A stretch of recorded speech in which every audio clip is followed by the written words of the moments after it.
I charge them more. Is it good luck to bleed on a vehicle? Oh yeah, it's really good luck.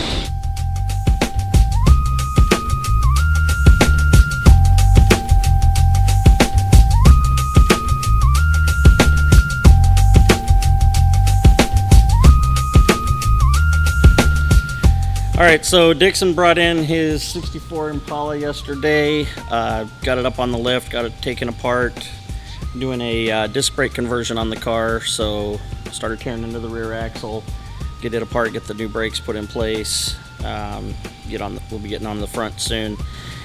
New master cylinder, upgrade all the Willwood brakes, and then he's got a really nice set of center gold Dayton wheels that he purchased for it, so it'll be exciting to see the car with the new wheels, new brakes, and get him down the road. Leafs come extra? Yeah, that's the guy's natural potpourri. It goes right in through the vent system and just, air freshen and air freshener, put it inside the truck. All right, so on these 60s trucks, when you're running big tires really low, the inner fenders become a clearance issue. So most times guys will just take them out, kind of like this guy wanted to do, or they'll do a custom fabricated one. And the original hood hinges are mounted on the inner fender well, so when you move them out, your hood hinges are gone. So this is something we developed to reconcile that, so that you can have hood hinges without the inner fenders. Oh, these hinges right here are from Switch Suspension. You can get them on at switchsuspension.com.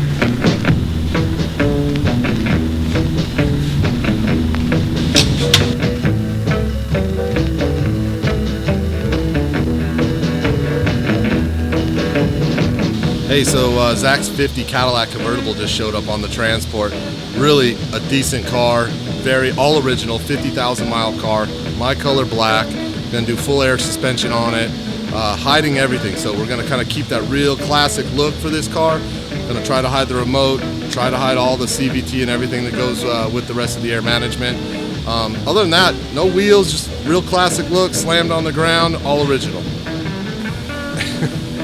Hey, this car must weigh 2 tons because it took 5 guys and everything we had to push it up in here.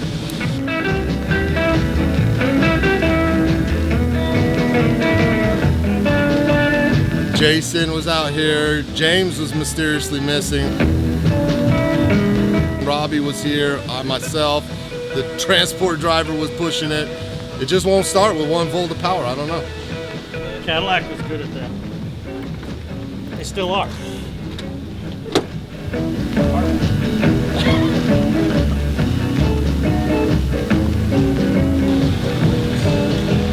So just in the process of putting the new brakes on, noticed that the flex hose in the back here was a little bit worn out, a little cracked, and so gonna put a new flex hose in, then got to run new lines along the axle for the new location of where the brakes are going to take their fluid in.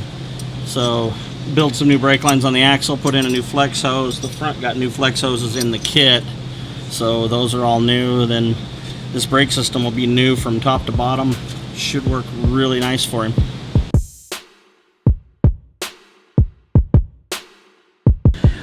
So upgrading the old single reservoir master cylinder to a dual reservoir Willwood with a proportioning valve. In the end, it's going to improve the way this car brakes and just all around how everything works. It's better with the. It's necessary when you're going to 4-wheel disc brakes to upgrade the master cylinder as well. Otherwise, you're not going to get the full effect of putting the disc brakes on it. So.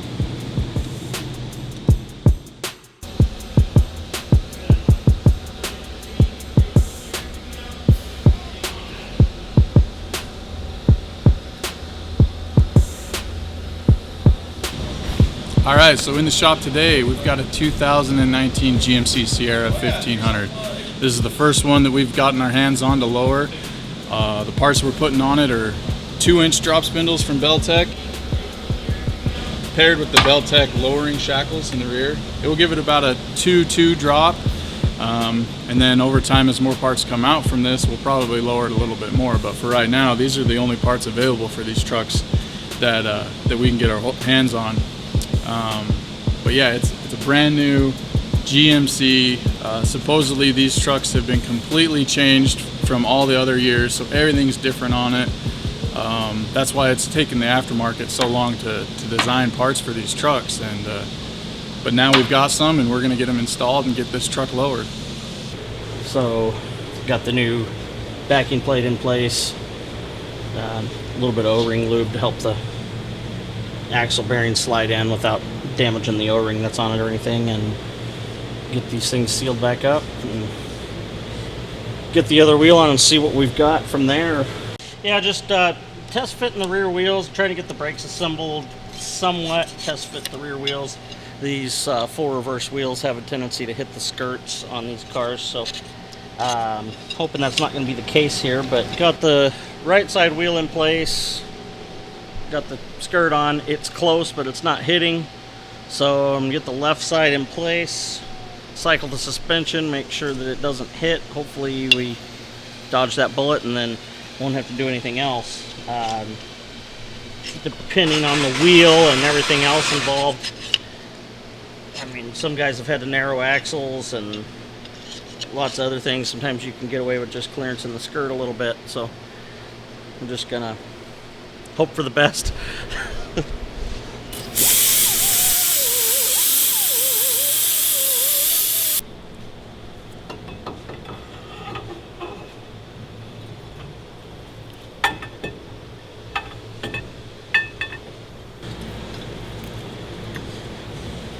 See, on these GM axles, they don't really give you a way to access the bolts. Of course, they weren't never intended for this sort of brakes. So, one of the few things that I will say about Ford is that on the 9-inch rear end, it has a similar design. There's a large hole in this flange that allows you to put a socket through and get to these nuts rather than having to get behind this flange. You can see, but there ain't much good it does you. So getting everything started, like now everything's in there. It's just a matter of getting the nuts on there and getting them tight. But that initial part, and like I said, when you're tightening it up, you're just having to squeeze a wrench in behind the flange rather than being able to pass through with a socket. But it's no big deal. One day scientists will figure that out. When you drop tools and parts, they disappear forever. Yeah, it's still a Chevy, so I'll still take it any day over a Ford.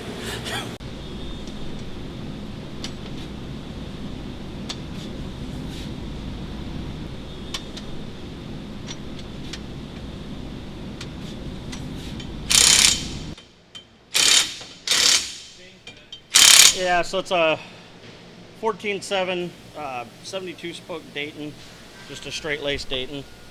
Had all the centers done in gold, and gonna be good looking wheel and tire package for this car. I think he's gonna add a few other gold accents to it to bring it all to life. It'd be nice to get these on, get the packing oil cleaned out of them, but we'll leave all that in place right now. Well,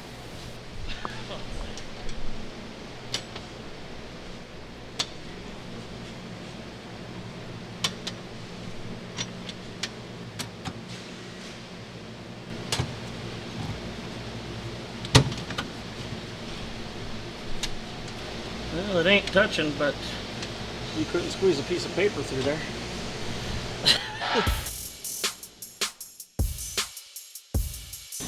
Basically, he wanted to put it in this new column. It's an I Did It column, retrofit for the truck.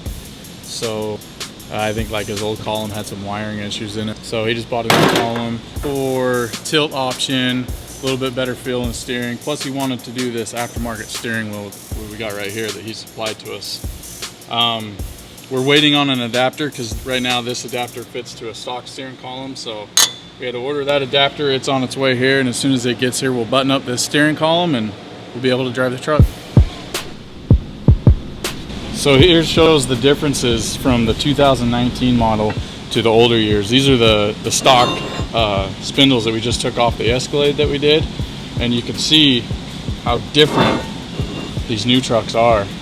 Spindle's a lot bigger and just completely redesigned. So, you know, it's taken the aftermarket world a little while to catch up and design parts for these trucks, but they're finally coming out with them. So we're gonna put these on and give this truck a better stance. So this truck has the Magneride system on it, and they've got these level sensors. There's one on each side in the front and the rear. They just have one on this side. So when we get done lowering this, we're gonna have to adjust either the rod or the mount so that that sensor arm is in the exact same spot as it was factory, so that this thing doesn't have either an error code pop up, and so that the shock damping is right. So right now I'm just trying to figure out how I'm gonna get it back to where the stock location was after we lower it. I can either mark where the arm was in relationship to the bracket, or I might get my angle finder and just figure out the angle of the arm right now, and then when it's all done, put it back.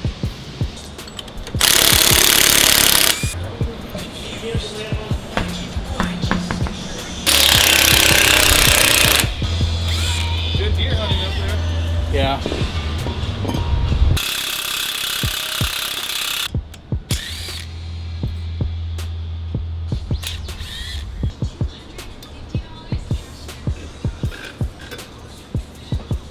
Man, I love it. Oh, yeah. Boom. 2 inches lower. So far, I'm liking what I'm seeing with these Belltech spindles. They've taken all of the factory locations for the wiring brackets so that everything's nice and neat. You don't have to zip tie stuff in place like a lot of aftermarket stuff. Yeah, just a well-designed part. So right now I've got the old one off.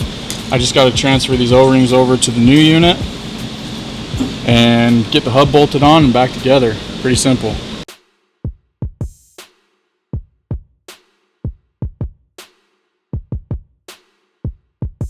Like this one.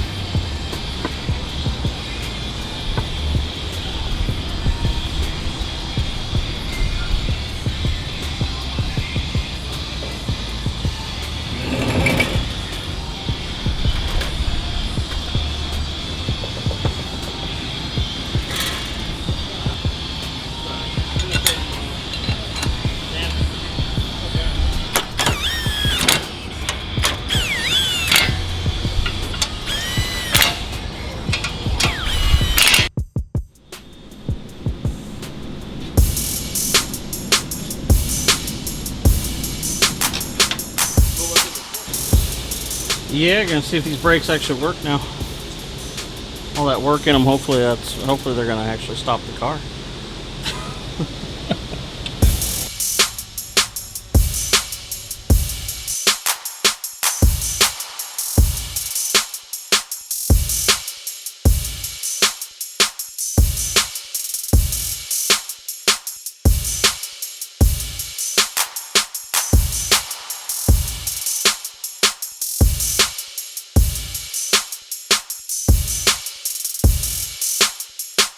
So, don't know. So, What are we doing today, Jason? You got black shit all over your yeah, it happens. All right, so today we're working on 1950 Cadillac convertible. This is a really nice car. Was shipped in here for some airbag work.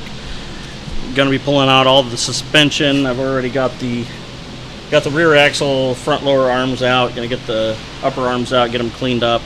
They've got 70 years of grease and grime on them, so I got to get them cleaned up a little bit. Gonna have to fabricate a 2-link rear for this car, so be getting to work on that soon. The front, we're gonna use our cups and brackets for the front bags. Accuair CVT, all Accuair management. Slam Specialties bags. This car's gonna be a really cool car to cruise around. Gonna keep it pretty stock in its look. Wheels, tires, all that, and just get it down low on the ground, and it'll be a fun car to drive. What's up, guys? Belltech's just released their brand new line for the 2019 Silverado half tons. They're still working on the full kit, but right now they've got the spindles, the drop struts, and the drop shackles available. So we're just going to show you a few things about these things and let you check them out. Immediately when you open up the box, man, these things are packed real well. They use good product.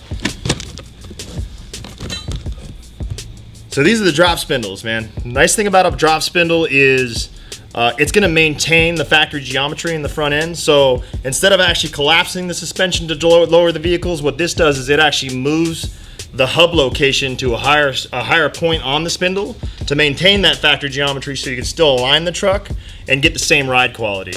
Cool thing about these spindles, first thing you'll notice, in fact, is that these things are actually cast out of steel rather than aluminum. So they're going to be a little bit heavier than your factory spindle, but it's still all good. Still maintains all that factory geometry we were just talking about. Cool thing about these spindles too is they maintain all the factory ABS mounting, so all that stuff goes back on just the same way that it all came off. So this spindle is a direct replacement, no extra modification needed, bolts right on.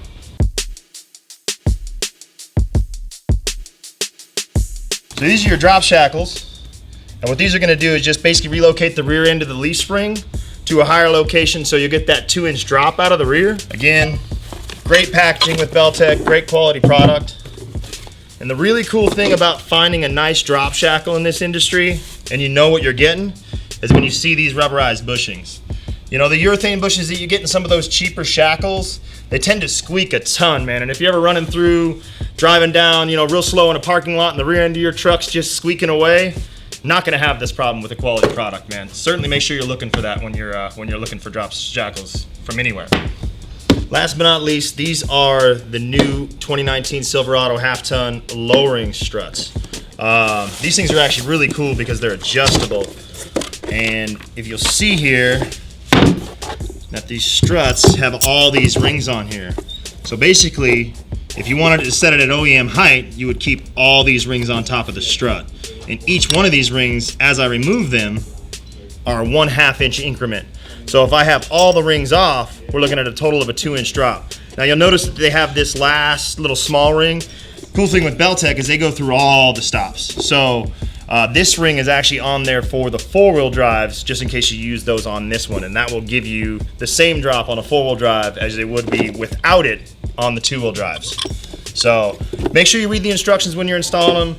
Belltech's really good about making sure they get you all the information. Really great thing about all these products we just showed you today is they will fit the 2-wheel drive and the 4-wheel drives alike. Have any questions, call us here at Switch Suspension, 800-928-1984. Look forward to hearing from you.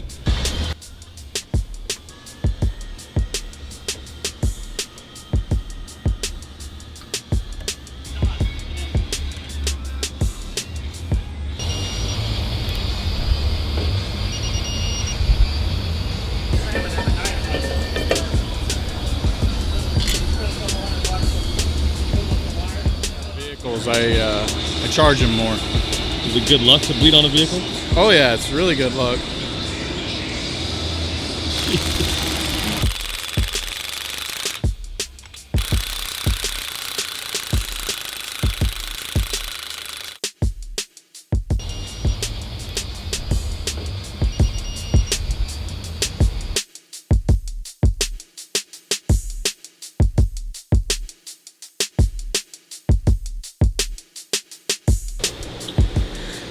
All right, so we left the 64 aired up over the weekend just to check everything out, and came back in this morning and the front of the car was down.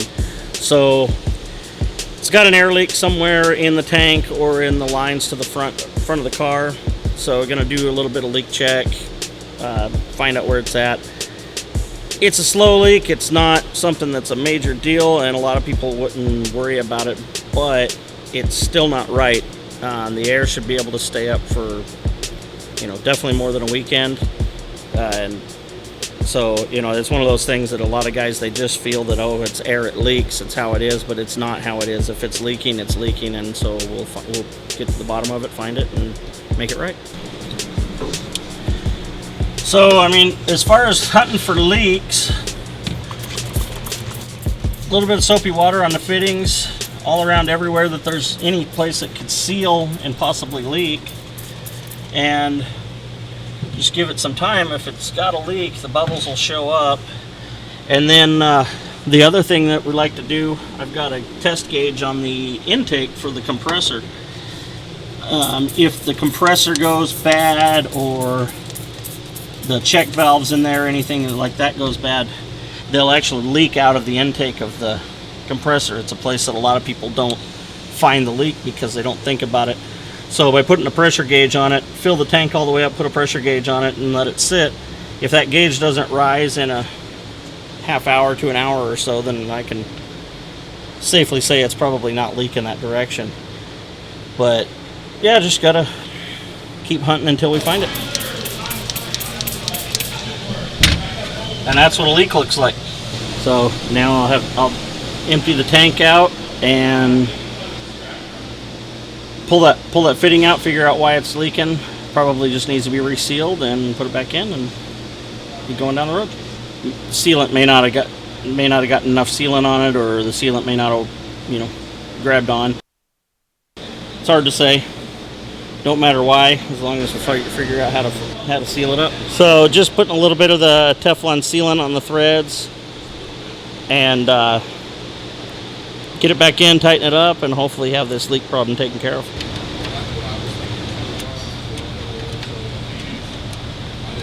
I think you can fit at least 2 dead hookers in here. I mean, not that I have experience in that or anything, but just a guess. So Dixxon Impala, we're getting eyebrows, front bumper guards, front Chevrolet emblem, handle guards. There's a trim around the gas door, the center of the taillight bezels, the rear bumper guards, and the antennas. Impala. Oh, and then the Impala logo's Actual on the Impala. side, just the circle Impala logos, not the letters. And this is all the stuff he's going to gold plate, right? Yeah, this is all going to, well, some of it's going to go to chrome plating first, and then it's Oh. going to get gold plated because it's, Not most of clean it's in really good condition. This just has some pitting. These antennas have pitting, and when you gold plate them, it'll just amplify it. It won't look as good. Sounds to me that if you don't have good chrome, you won't end up with a good That's the product, a base. good final Yeah. product. No, that's you know? the base. And It's then like the when other you paint thing, a car, if you don't have good body work, you paint it, Yeah, it's everything important. shows up. and some of it's aluminum. Like the Yeah. trim around the gas door, that's aluminum. Those nail guards, I think, are stainless. Is there anybody we I don't use know. if we had to replace any of these things? Where would we get it? Impala Bob's. Okay, yeah, he's local, isn't he? Yeah. Yeah. Yep. People are still. Yeah, a lot of this stuff you can probably get just buy. new, Yeah. be cheaper. Then or- re-chroming. Well, he'd Yeah, probably be the guy to that's what talk to, like, hey, dude, is it worth me re-chroming this stuff, or should I buy the aftermarket Right. stuff, you know? I mean, I guess Yeah. the guy selling the stuff. But, he'd probably be just- able to answer you pretty honestly, you know? I just hate aftermarket fit, and most of it fits terrible. So Yeah, maybe we should stick with as much factory stuff that's as why we I should, try you know? to, man. Yeah. I try to. If it's in decent condition, it's better to fix it if it's got some dents or some rust, in my opinion. Plus, the fit's better. I mean, even after you get a better product, the fit is always better too. Working on the 1950 Caddy, we had to build these bag brackets. They're just like a you build it kit that we sell. Basically, you get a chunk of pipe, you cut it to length, weld on your brackets. So that's what we did here. We had to make it all from scratch. Next thing we got to do is make shock mounts. Those will also be a universal shock relocator kit that we sell. Let's see what else. Then ride height sensors, and the front should be dialed in, ready to go. And we'll be moving on to the rear.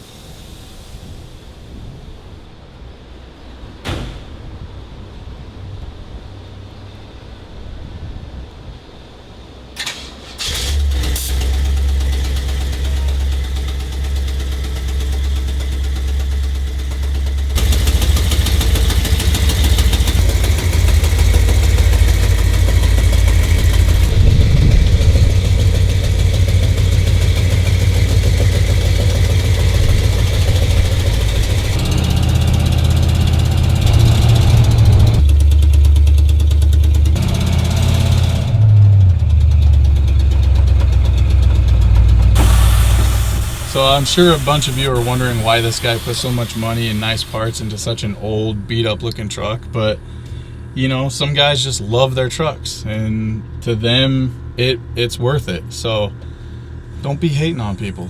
just appreciate the build.